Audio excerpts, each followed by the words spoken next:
Today's cook is chicken katsu. This is a dish that's become really popular in the last few years.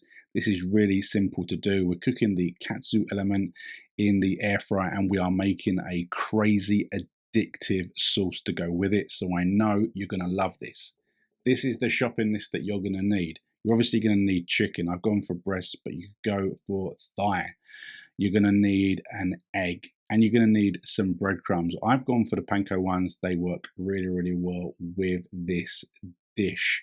Okay, we're going to be making this addictive sauce out of carrot, garlic, ginger, onion. We're going to want a stock cube or stock cube, perfectly fine. Soy sauce, rice, vinegar, some curry powder, more turmeric, some runny honey, just the cheap stuff is more than adequate.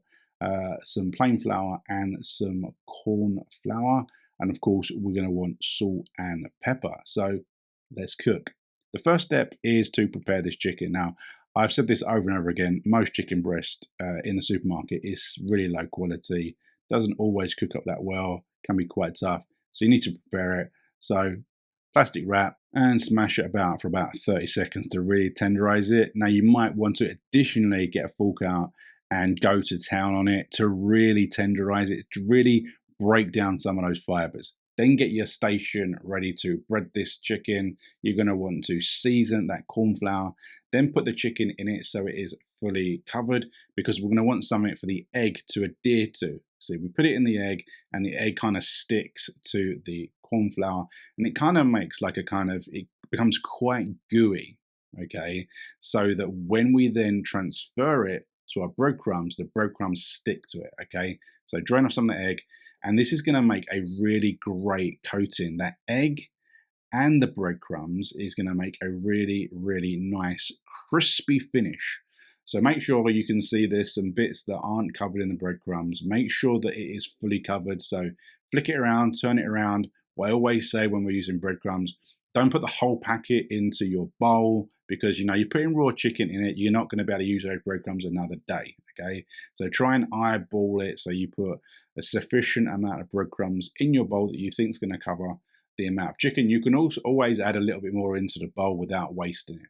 Now we've got to start this sauce. We start with some carrot, so peel, chop, and dice your carrot. You want to do it quite small because we're going to be cooking this sauce relatively quickly. We're not going to be boiling it for hours. So cut it up into small diced chunks. Do the same with your onion. So it's all about the same size. We want this to cook really quickly. Mince your garlic and ginger. I just grated it on the grater here so it was nice and fine, so that it's just going to mix through the sauce. No real big chunks. Then get your chicken katsu that you've created, stick it in the air fryer, cover it in some oil, stick that on, and we're going to be air frying this at 200 degrees Celsius for approximately 14 minutes. So the next step is to prepare the stock. So I've just gone for a stock cube, chicken stock cube, and we've put in 400 mils of water. Get your pan in. You want a smallish pan. You don't want a massive frying pan because we're going to be blitzing this afterwards. So we want the blender to be able to go into the pan adequately. So put that in, start mixing it around.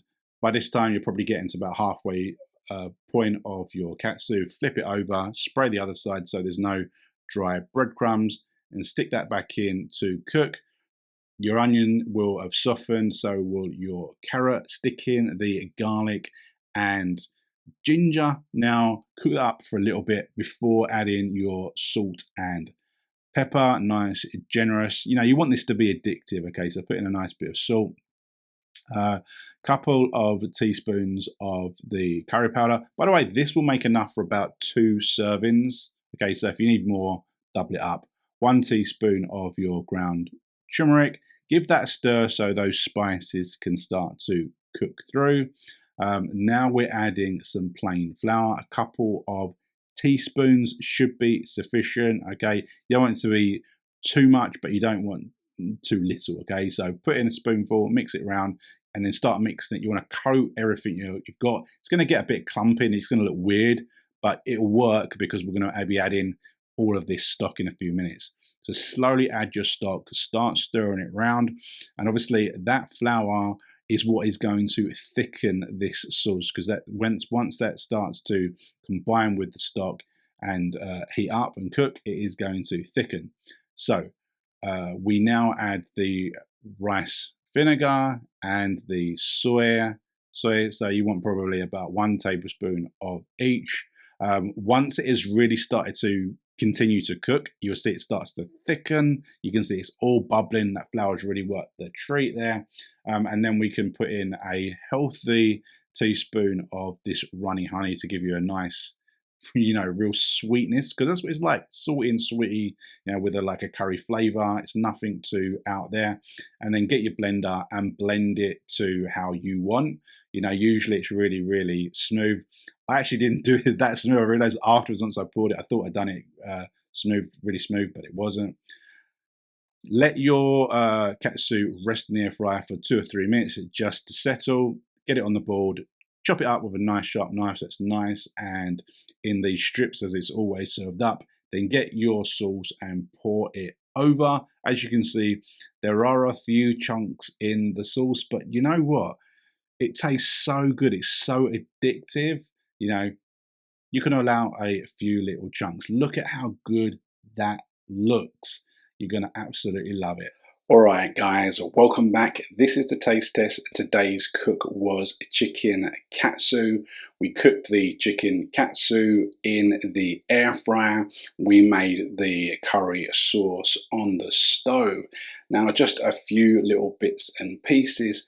Katsu actually translates as cutlet, and it actually refers to the meat element as opposed to the curry, which is always kind of quite amusing when you see products in the high street supermarket where they describe it as katsu curry flavored something.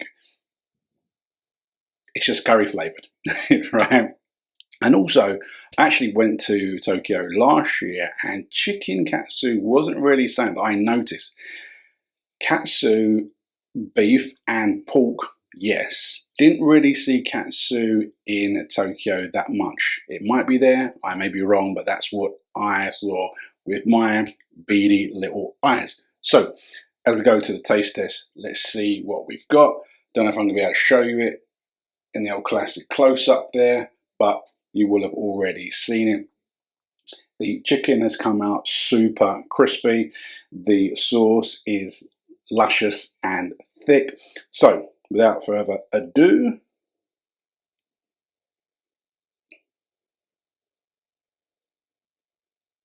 looking good, looking good.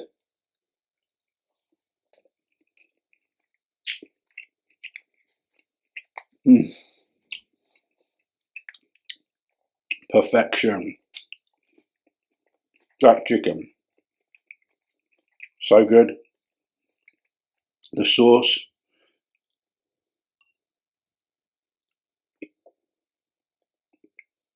can you see it? Got the light in a different position today, so I've probably kind of messed up the lighting, but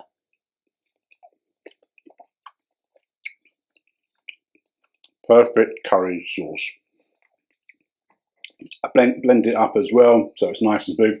It did have some chunks of carrot in it, where I didn't do it 100%, but what do I always say? C'est la vie. Cooking, eating, it's all about fun, enjoying the process, and this is another really great fakeaway, which I think you're going to be able to do. It's relatively simple, utilizes principles that we've done in many of the other videos, and we've made a really great sauce, a sauce that if I chucked in a couple of potatoes, I could have that as a soup on its own. Take it easy. We'll see you soon.